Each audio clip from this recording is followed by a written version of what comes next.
Hey everybody, before we get started, I just want to remind you this episode is brought to you by our patrons, like Ahegao Comics and Drago66. If you like what we do and want to see us do more, consider supporting us on Patreon. You can get access to episodes early and lots of other goodies, and it would really help us out. We appreciate your support.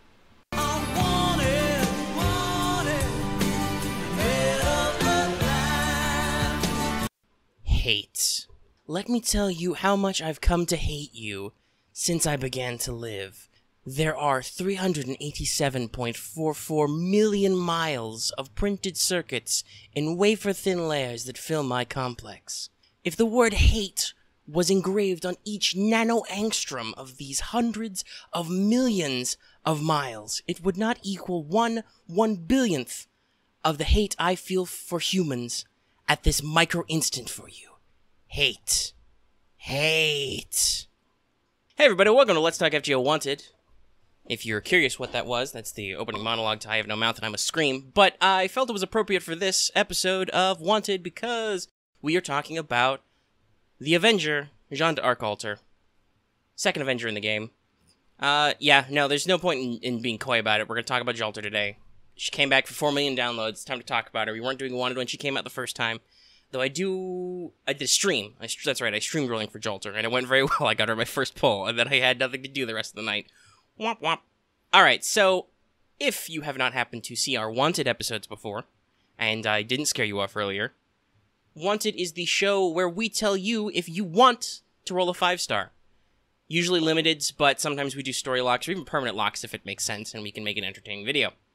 If not, we don't, just because we don't feel like it. Anyway, so this is the part where I normally say that we divide Wanted into 4 parts: real life history and folklore, their lore and fate, their mechanics, and then their rarity.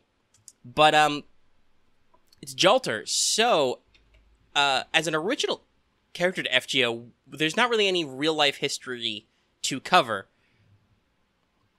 Now, I will say that we can talk about some historical context. Jeanne d'Arc was technically burned at the stake for heresy by the English. And so there was a lot of anti-French propaganda around the time, and there have been various historical and fictional accounts where she was evil, manipulative, some picture her as having magical powers, but there's no real historical basis for the idea of a quote-unquote evil Jeanne d'Arc. The historical Jeanne d'Arc was not necessarily a perfectly nice and peaceful person. Though she did not lift a sword to hurt anybody, she was known to use the flat of the blade to chase people off, and had some pretty gnarly threats during the war, but herself, she did not commit any violence in particular. She mostly just advised and carried a big standard, which is seen in both regular Jeanne and Jeanne alter sprites. So yeah, there's not really a lot of history to talk about here. Most of the historical stuff is all propaganda. The Catholic Church literally investigated, and they not only took back the heresy accusation, but they also canonized Jeanne as a martyr and a literal saint. So, yeah. But we will talk about Jalter as she exists in Fate. So, if there's not a quote-unquote real evil Joan of Arc, then what is Jalter? Well, Jeanne d'Arc alter appears in FGO. That's right, she's an FGO original. In the first proper story chapter, not the prologue, but the first proper story chapter, the Orleans chapter, where she has been summoned by Gilderais using a grail. The summoned caster Gills, who is separate from the Saber Gills, who is still alive in that scenario, wandering around. Funny how that doesn't really seem to have been touched on super deep. Anyway, he wished upon the grail for his perfect Jeanne d'Arc, one who was ready to follow in his footsteps, spit in the eye of God, and seek vengeance against those that betrayed her, since she was captured in a skirmish and then was not ransomed back, thus presenting the whole possibility for execution. However, because the Grails actually are kind of iffy on the whole unlimited wish-granting engine, they cannot actually create an evil Jeanne d'Arc, at least not by summoning her. Thus, they create an entirely new Jeanne d'Arc, hence being altered. So, the evil version is basically created whole cloth by the Grail to fit Gilderais' parameters that he set forward. Alright, everybody got that?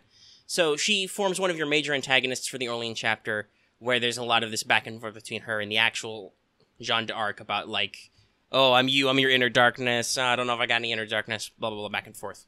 Eventually she is defeated, though in the meantime she does show off her sweet dragon summoning skills. We'll get into that a little bit later, maybe when we talk about her skills.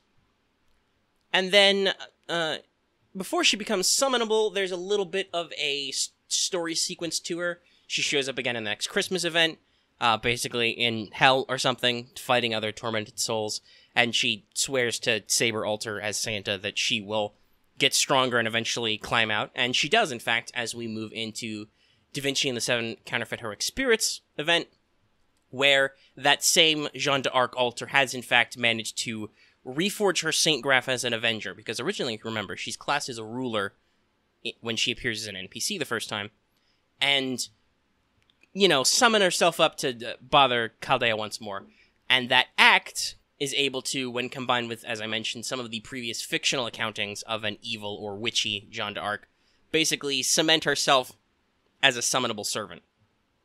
And she will appear in the upcoming Shinjuku Epic of Remnant chapter. And then, like a year later, she'll get an alternate costume based on her story price in that segment.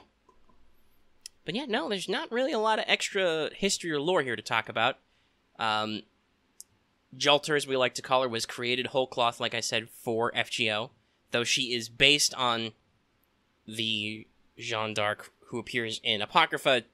They are definitely separate people, unlike a lot of normal alters. So with that all out of the way, let's move into mechanics, because this is why you're all here. So, let's be real. You know, say for Jalter was a meme because of the fact that she's, well, freakishly good. If I'm not horrendously mistaken, she has the highest attack stat in the game, and definitely has the highest attack stat out of any Avengers.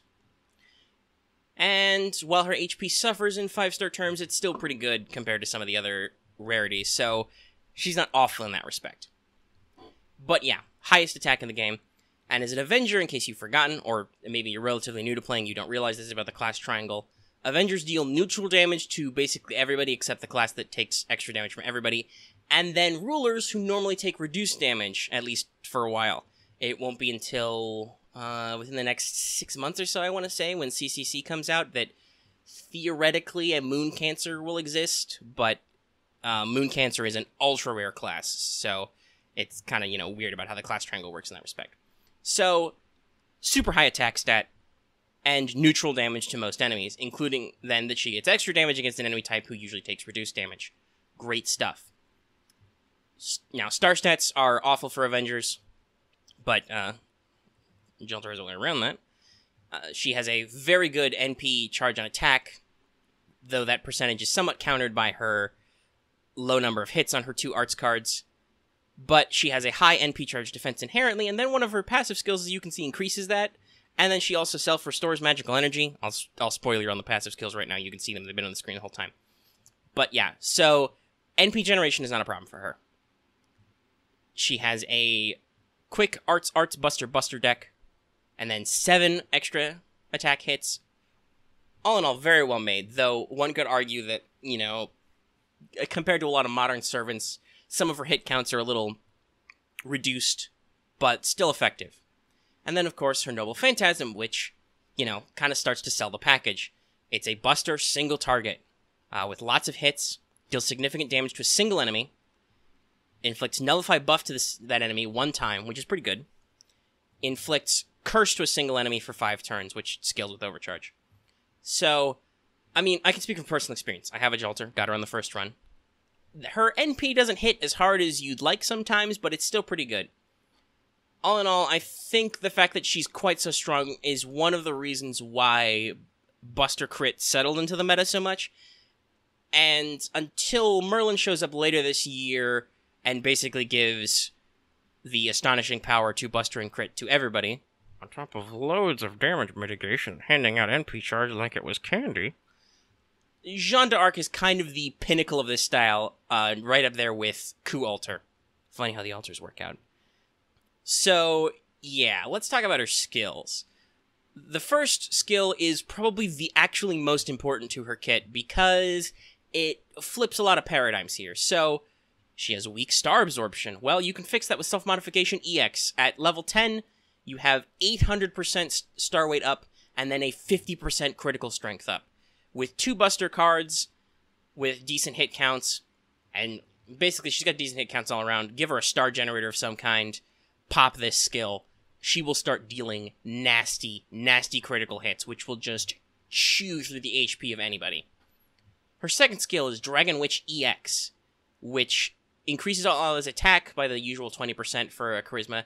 And then if those allies have the dragon trait, so Artorias, Liz, Siegfried, stuff like that, they get an additional 20%. Now, this doesn't buff Jolter herself, which is okay. She really doesn't need the extra 20%, guys. I know it's a little weird, but it makes thematic sense. Dragonkind are kind of a weird place in the Nasuverse. Like, for instance, even people with, like, EX riding cannot necessarily ride dragons unless they have a special skill which allows it, which Dragon Witch counts as. And then her last skill is Ephemeral Dream A. This increases your buster card performance for 1 turn, basically a mana burst.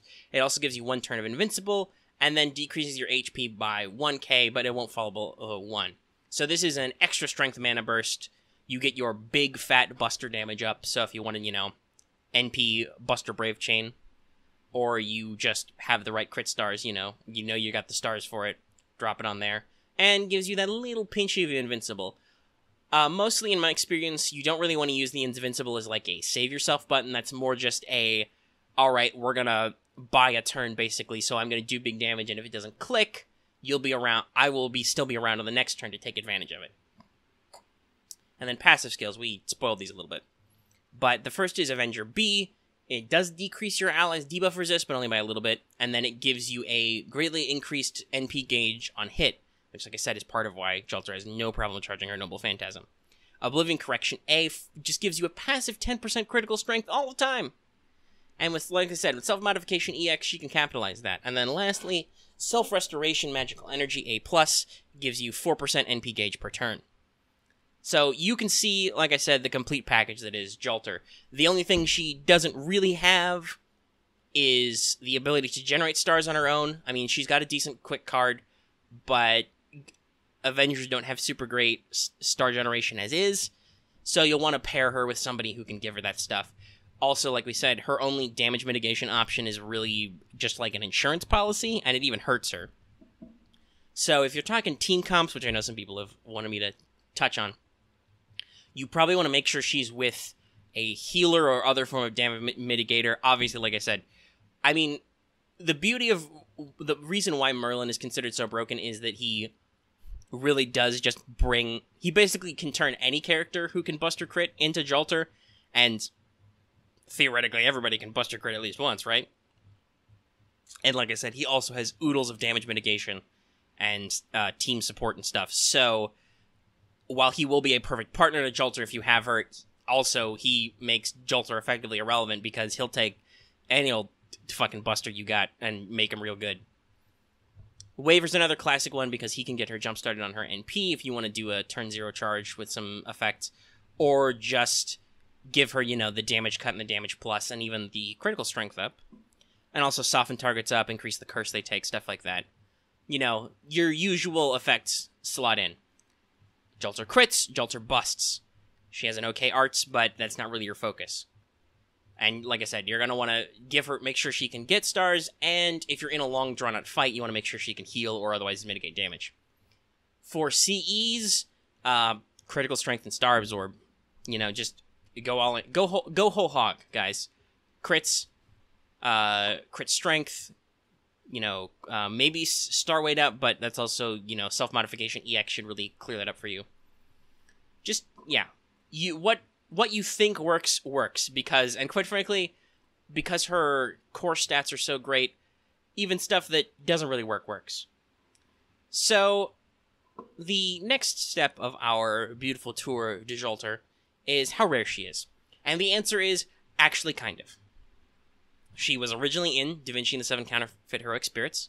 She's in now the 4 million downloads, and then you will not see her again for 2-ish years, year and a half, until probably 2020, early 2020. Excuse me. Got caught in my throat there. But yeah, early 2020 when they rerun Da Vinci and the 7 Counterfeit Heroic Spirits, and that will be a raid up shared with Da Vinci-chan. So, yes. Well, obviously, listen. Like I just said, if you're playing to the meta, the boons Merlin gives you will actually make him a better meta play if you want to like save for meta stuff. I don't really bother with that too much. So if you don't have a Jolter and you want her, now's a good time to roll for her. And at the very least, the event gives you some tickets. Is she end-all, be-all? Nah, not really. I mean, like I said, I've been using Jolter since I first got her months ago. She's pretty good, especially when you can get those combos set up, but she's not exactly cruise control either, so, you know, if you have servants you like to do more that do the same thing, that's fine. Like, if you're lucky enough to have, like, a Kualter, you're probably fine. Dante's might not be fine right now, but he will be fine later, because he'll get strengthenings and stuff, and then, you know, we'll get some servants who will make it quick a thing. All in all, you know, she's good. Like we said, she's not the end-all, be-all. I actually enjoy Jolter as a character, though, because of her story and mannerisms. But anyway, we'll move on. And by move on, I mean we'll end up. So, hope you enjoyed this Wanted. I'm sure this video will be vastly popular because that's how that works when I talk about super important characters. Everybody wants to know, do I roll for a Jolter? The answer is, I don't know, do you feel like rolling for Jolter? Then roll. But, we will probably talk about the event, the 4 Million Downs event more in Let's Talk FGO when that comes out soon. You know, the next week's episode, not this week's episode. And, yeah. I'll see you guys whenever the next Wanted is. Probably in like a week when they announce that they're releasing Cleopatra. That'll be a fun one. I will see you guys then. Stay tuned for Let's Talk FGO, Let's Talk FGO News Desk. Check out our other show, What's Up. Check out some of our other Wanteds, you know, you never know. So, don't forget to like this video if you liked it. If you have any comments, leave them in the comment section down below. And if you're new here, don't forget to subscribe. And if you're already subscribed, don't forget to hit the bell for notifications because you never know when we'll post a video. I will see you guys next time. Maybe. Honestly, you guys will probably see me sooner because, you know, we do other videos.